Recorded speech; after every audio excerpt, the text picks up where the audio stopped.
There's a young bloke who is in Canberra today. His name is Will Shackel.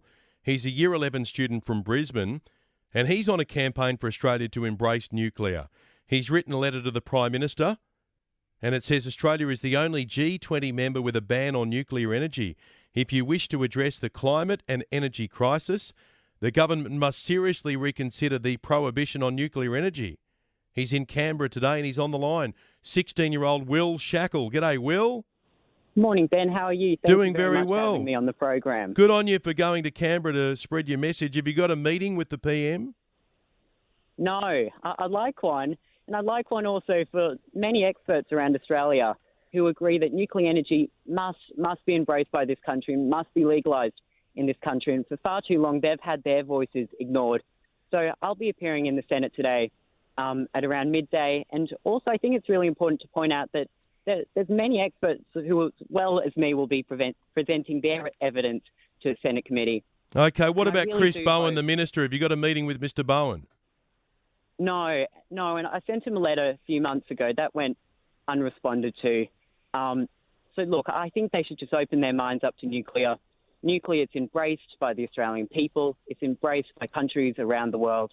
And, look, it's seriously out of touch of the Australian government to have a prohibition in this day and age on a technology which is embraced by the people and embraced by, like you said, every single other G20 member around the world. So, Will, how did a Year 11 student, a 16-year-old, become so passionate about this?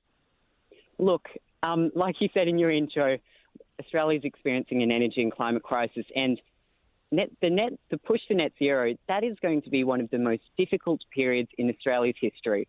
If we don't do something now, we're at serious risk, and this is what the experts are telling us, of experiencing blackouts, energy shortfalls, and Australians can already feel the effects of our failed transition. You see it in their energy bills. There is a reason why Australia's energy bills are some of the most expensive in the world, and that is because we don't have all energy options on the table. Nuclear energy is a proven solution, been proven around the world. You have to look at countries like France, where they've got some of the cheapest electricity in Europe. They've got their electricity some of the cheapest in Europe, for example. And then you look at the alternative, Germany, where they've just, as of a few weeks ago, shut down all their nuclear reactors, got the most expensive electricity in the world. Look, I think nuclear energy positions itself as a perfect solution, and it should complement renewables. Unlike fossil fuels, it is safe and it is clean. And okay, let me play something that Chris Bowen said recently about nuclear energy and why he won't go near it. Nuclear power is very expensive. Even small modular reactors would cost a massive $5 billion each to build. Renewable energy is the cheapest form of energy, and nuclear is by far the most expensive. But when he posted that, he was fact-checked by Twitter. The footnote says Minister Bowen uses images of yellow barrels dumped in a field to represent nuclear waste. This is an inaccurate representation of nuclear waste. So maybe you need to see Chris Bowen. Are you sure that he doesn't have any time in his diary while you're there in Canberra? I've emailed him that, Ben. I've not had a response. In terms of that video, I think it was pretty disappointing. I think there's a reason it was taken down hours after it was released. Some reason it was then put back up.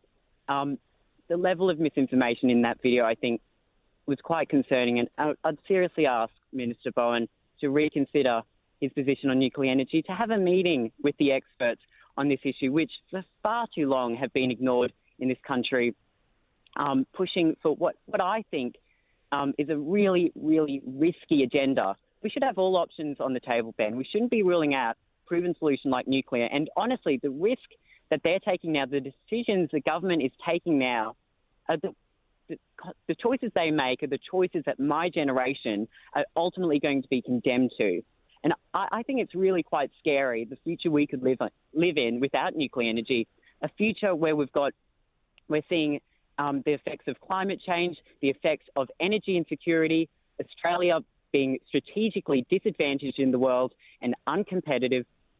I think that's a really scary future, and I'd seriously compel the Prime Minister and the Minister for Climate Change and Energy to meet with the experts, to listen to them, and to really importantly lift the nuclear prohibition. Okay, so what time is your appearance before the Environment and Communication Committee?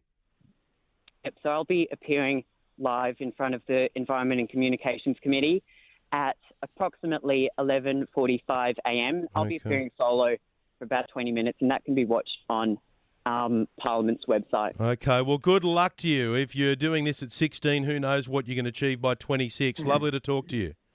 Thank you. And I'll just remind your audience, if you support nuclear energy, to sign our petition at change.org/Nuclear for Australia. That's got over 5,000 signatures now. So any support is greatly appreciated. And thanks Good for on having you. me on, Ben. No problem. Will Shackel, if you want to sign his petition, go to change.org and search Nuclear for Australia.